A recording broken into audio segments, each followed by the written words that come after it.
সন্তান অন্য আর 10 জনের মতো বিল্ডিং হাঁকাবে, গাড়ি বাড়ি করবে, কম্পিটিশন করবে, এটা চায়।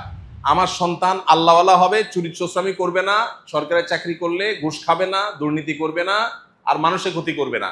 এই আদর্শবান সন্তান হোক, সম্পদ হোক বা না হোক, এই মা বাপ এখন পাওয়া যায় না। কিছু অনাচার আমাদের সমাজকে গ্রাস করে ফেলেছে। আমরা ছোটবেলায়ও দেখেছি, এই যে দোকানে দোকানে, বাজারে বাজারে যে টেলিভিশন দেখার জন্য মানুষ ভিড় করতো, হুমড়ি খেয়ে পড়তো, এবং বিভিন্ন রকমের ফিল্ম, আপনার তখনকার আমলের আলিফ লায়লা, এটা সেটা, টিপু সুলতান, এসব দেখতো মানুষ। আমাদের শৈশবের কথা মনে আছে। এগুলাও দেখে টেকে মানুষ সর্বোচ্চ 9টা 10টার মধ্যে শুয়ে পড়তো। কিন্তু এখন এই বশিকপুর গ্রামের যতগুলো বাড়ি আছে, কোন বাড়িতে মানুষ রাত 9টা 10টা ঘুমায় বলেন? এখানে যে কজন আছেন, কজন 9টা 10টা ঘুমান? 11টা 12টা, এটা কোনো ব্যাপার না। আর ফজরের পরে ঘুম, এটা তো আমরা জীবনে কোনোদিন ছোটবেলায় চিন্তাও করিনি। মা চাচিরা ফজরের পরে ঘর দুয়ার ঝাড়ু দেওয়া শুরু হয়ে গেছে, উঠান ঝাড়ু দেওয়া শুরু হয়ে গেছে, আর পুরুষরা কাজে কামে চলে গেছে, পোলাপান পড়ালেখা চলে গেছে, মক্তবে মাদ্রাসা স্কুলে চলে গেছে। আমরা এখানে ওলামায়ে কেরাম আছি, আমরা নিজেরা কতটা আমল করি আমি জানি না। আমি দীর্ঘদিন থেকে একটা প্র্যাকটিস করতেছি আমার বাসায়, দীর্ঘদিন থেকে। সেটা হলো মাগরিবের পরে রাতের খাবার শেষ, এশার সময় আমার বাচ্চারা বাসায় অলমোস্ট মশারি সেট আপ করা শেষ, এশার পরে সবাই যার যার জায়গা বিছানায় চলে যায়। এবং দিনে আর কোনো কাজ করতে পারি আর না পারি, এই সুন্নাহটা আমাদের আয়েশা বলেছেন, কানান নবী সাল্লাল্লাহু আলাইহি ওয়াসাল্লাম ইয়াকরাহুন নাওম ক্বাবলা আল-ইশা ওয়াল হাদিসা বাদা। নবীজি এশার আগে ঘুমানো আর এশার পরে কথা বলা অপছন্দ করতেন। আমি যে 2 বছর হলো প্রায় মাহফিল ছেড়ে দিছি, 3 বছর হয়ে গেছে প্রায় মাহফিল করি না, যত ভিভিআইপি আবদার আসুক পারতপক্ষে করি না। এর অনেক কারণের ভিতরে একটা কারণ এটাও, আমাদের কাছে পোশাকি মুসলমান হওয়ার গুরুত্ব যত বেশি, আচরণগত মুসলমান হওয়ার গুরুত্ব ততটা নাই। অথচ ইসলামে পোশাক আশাকে ইসলাম ধারণ করার গুরুত্ব যতখানি, আমাদের ভেতর থেকে ইসলাম ধারণ করার গুরুত্ব তার চাইতে অনেক বেশি। এই জন্য আপনাদের প্রতি উদাত্ত আহ্বান যে আপনাদেরকে আল্লাহ তাআলা যে সুযোগ দিয়েছেন, এখানে বিশেষ করে মাদ্রাসার শিক্ষকবৃন্দ যারা আছেন, আপনারা আমার উস্তাদতুল্য অনেকেই আছেন, বিনয়ের সাথে বলতে চাই, সন্তানদের মধ্যে সেই দরদটা ঢুকিয়ে দেন, যে দরদ তাকে উম্মার জন্য, সংস্কারমূলক কাজের জন্য তাকে উজ্জীবিত করবে, অনুপ্রাণিত করবে, তাকে স্বপ্ন দেখাবে। সে আপনার কাছ থেকে শুধুমাত্র গতানুগতিক কিছু শিক্ষা পেয়ে চলে গেল, এটা কোনো আদর্শ শিক্ষা ব্যবস্থা বা শিক্ষকের কোনো ভূমিকা হতে পারে না। এই জন্য তাদের মধ্যে আল্লাহ ভীরুতা এটা ঢুকাতে হবে, আর ঢুকানোর জন্য নিজেরা তার মডেল হতে হবে। মানুষ কিন্তু শুনে যতটা শিখে তার চাইতে বেশি শিখে দেখে। আমি যদি আমার শিক্ষার্থীদের কাছে, ছাত্রদের কাছে মডেল হতে না পারি, আমার লম্বা লম্বা ওয়াজ, অনেক মাইল পেচের কথা, অনেক একেবারে আপনার ইন্টেলেকচুয়াল আলাপ, এর কোনোটার কোনো ফায়দা হবে না। কারণ বাচ্চারা বিশেষ করে, অন্তত আপনি মাদ্রাসা হোক স্কুল হোক, তারা অন্তত দেখে তার টিচার কি করে। টিচার যদি আল্লাহ ভীরু হন, আল্লাহর সাথে তার সম্পর্ক গভীর হয়, তিনি যদি তাহাজ্জুদ গুজার হন, রোনাজারিওয়ালা হন, তাহলে তার দ্বারা মানুষ অনেক বেশি ফায়দা হয়। এই বৃহত্তর নোয়াখালী এলাকার মানুষের কিছু সৌন্দর্য ছিল, গোটা দেশে মানুষের মধ্যে ধার্মিকতায় আমরা অনেক অগ্রসর ছিলাম, বাট এটা এখন অতীত, এটা বর্তমান না। আমাদের পূর্বসূরি যারা ছিলেন, এই বশিকপুরে যে সমস্ত আলেমরা ছিলেন, মাওলানা শফিক সাহেব ছিলেন, মাওলানা আব্দুল গনি সাহেব ছিলেন, সুলতান মাওলানা ছিলেন, যে সমস্ত ওলামায়ে কেরাম, মাওলানা আব্দুল্লাহ সাহেব ছিলেন, যারাই ছিলেন, এই যে মাওলানা আব্দুল জব্বার সাহেব রহমতুল্লাহ আলাইহি কামিয়াসার প্রতিষ্ঠাতা উনি ছিলেন, আরো যে সমস্ত ওলামায়ে কেরাম ছিলেন, ওনারা তো আল্লাহর কাছে পেশ করার মতো জিনিস রেখে চলে গেছেন। ওনারা এমন গ্রাম উপহার দিয়ে গেছেন, যে গ্রামে আমার আব্বাজান রহমতুল্লাহ আলাইহির কাছে শুনেছি যে শফিক মাওলানা সাহেব যখন রাস্তা দিয়ে হাঁটতেন, তো ওনাকে কেউ তো সালাম দিতে পারতো না। আব্বা বলছেন যে আমরা জঙ্গল ঝোপের মধ্যে, গাছের মধ্যে লুকায় থাকতাম ওনাকে আগে সালাম দেওয়ার জন্য, লাভ দিয়ে সামনে যা সালাম দেওয়ার চেষ্টা করতাম, কিন্তু তারপরও পারতাম না ওনার সাথে। আপনারা অনেকে আমার চেয়ে আরো ভালো জানেন। তো সেই এলাকাতে এখন আমাদের বাচ্চা কাচ্চার অবস্থা কি? মোবাইল ফোন আমাদেরকে ধ্বংস করে ফেলছে, টেলিভিশন আমাদেরকে শেষ করে ফেলছে, আমাদের টাকা পয়সা এখন অনেক বেশি হয়েছে, আগে তো টাকা পয়সা ছিল না, প্রত্যেক ঘরে ঘরে প্রবাসী, টাকার অভাব নেই মানুষের। এখন আমাদের দিন ধ্বংস হয়ে গেছে, আমাদের ভেতর শেষ হয়ে গেছে।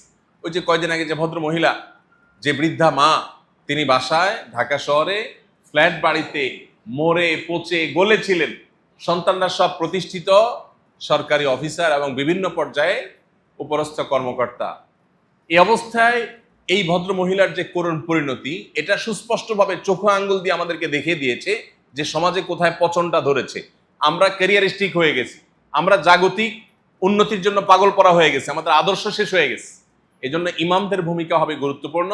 তারা মানুষকে নীতি নৈতিকতার সবক দিবে, গাইড করবে, কিন্তু তার আগে নিজেদের মধ্যে সেটা থাকতে হবে। আদর্শ নিজের মধ্যে থাকতে হবে, আল্লাহ বিরুদ্ধে নিজের মধ্যে থাকতে হবে। বিশেষ করে যারা টিচার আছেন, ছাত্রদের মধ্যে সেই জিনিসটা আপনারা বিভিন্নভাবে প্রচার করতে পারেন, প্রতিষ্ঠা করতে পারেন। অনেক মাদ্রাসার ছাত্র আছে, তাদেরকে দেখলে বোঝা যায় না যে তারা কোনো দাওয়ার মেজাজ, দাওয়ার মানসিকতা নিয়ে আসছে। মনে হয় অন্য 10টা জেনারেল ব্যাকগ্রাউন্ডের ছেলে মেয়ের মতোই তারা। এটা দুর্ভাগ্যজনক বাস্তবতা। সন্তানদের মধ্যে, শিক্ষার্থীদের মধ্যে এই জিনিসটা যদি না দেয়, তাহলে এই মাদ্রাসা মাদ্রাসা না, এটা নামক আসতে মাদ্রাসা, এটা বাস্তব অর্থে মাদ্রাসা না। এখন আমাদের বাচ্চাদেরকে আমরা মোবাইল থেকে সরাইতে পারি না কেন? কারণ আপনি নিজে সারাদিন ভূতের মতো মোবাইল টিপেন, আপনি বাচ্চারা কোন মুখে বলবেন? বাচ্চারা বলার সময় বলেন কি, এই বাবা মোবাইল ধরে না, বই ধরো, কিন্তু আপনি নিজে মোবাইল টিপতেছেন। তখন বাচ্চা চিন্তা করে কত বড় ষড়যন্ত্রকারী আমার বাপ, নিজে সিধি ঠিকই টিপে। মানে এটা যদি অনেক বেশি ভালো জিনিস না হতো, উনি টিপতো, অনেক মজা পায় দেখে তো টিপে, অথচ সেই মজা থেকে সে আমাকে মাহরুম করতে চায়, বঞ্চিত করতে চায়। কত বড় ষড়যন্ত্র! বাচ্চা কি দুঃখে শিখবে? আপনাকে তো মডেল হতে হবে। আপনি নিজে সারাক্ষণ ভূতের মতো টিপেন, আপনার বউ সারাদিন টিপে, তো আপনার বাচ্চা কোত্থেকে ছাড়বে? 1 নম্বর হলো নিজেরা কন্ট্রোল করতে হবে। আপনার ভাই মোবাইল কি ছাড়িয়ে দিতাম না, ছাড়িয়ে দিতে কই নেই, অহেতুক টিপাটি বন্ধ করেন। সারাদিনে আধা ঘন্টা আপনার মোবাইল টিপার দরকার নেই।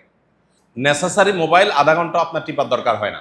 আপনি ফেসবুক, ইউটিউবে যে পরিমাণ স্ক্রল করেন অহেতুক, সেটা সারা দিন শেষে দেখা যাবে কয়েক ঘন্টা অহেতুক। বাচ্চারা শেষ হয়ে যাচ্ছে, আমাদের রুহানিয়ত, স্পিরিচুয়ালিটি ধ্বংস হয়ে যাচ্ছে। আমরা দেখি এখন অস্ত্রের যুদ্ধের যুগ।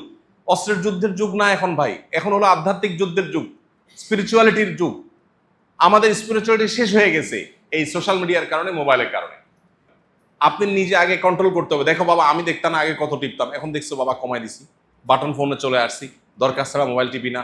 কেন টিপবে না তাকে বোঝাবেন, বাবা এটা চোখের ক্ষতি হয়, ব্রেনের ক্ষতি হয়, এই ডোপামিন গুলো আমাদের ফোকাস নষ্ট করে, মনোযোগ নষ্ট করে, আমাদের ইবাদতের মনোসংযোগকে ধ্বংস করে। তাকে আপনি কনভিন্স করবেন, এর ক্ষতিকর দিকগুলো বুঝাবেন। বলবে সবাই টিপে, বলে সবাই টিপে, কিন্তু এরা বেশিরভাগই না বুঝে টিপে বা তারা ধ্বংসের দিকে যাচ্ছে। সমাজে সুস্থ বুদ্ধিমান মানুষের সংখ্যা কম। আল্লাহ কোরআনে বারবার বলেছেন, আকসারহুম লা ইয়ালামুন, আকসারহুম লা ইয়াকিলুন। বেশিরভাগ মানুষকে দেখে চলো না, এরা বেশিরভাগ মানুষই ভুল এবং বুঝে না। অতএব সন্তানদেরকে বোঝাতে হবে, রাতে তাড়াতাড়ি শোয়ার অভ্যাস করা, সকালে না ঘুমানো, সন্তানদেরকে আদর্শবান মানুষ বানানো। আমার সন্তান সৎকার, নেককার হবে।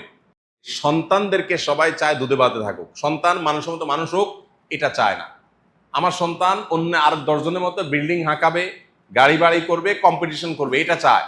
আমার সন্তান আল্লাহওয়ালা হবে, চুরি চোরামি করবে না, সরকারি চাকরি করলে ঘুষ খাবে না, দুর্নীতি করবে না, আর মানুষের ক্ষতি করবে না।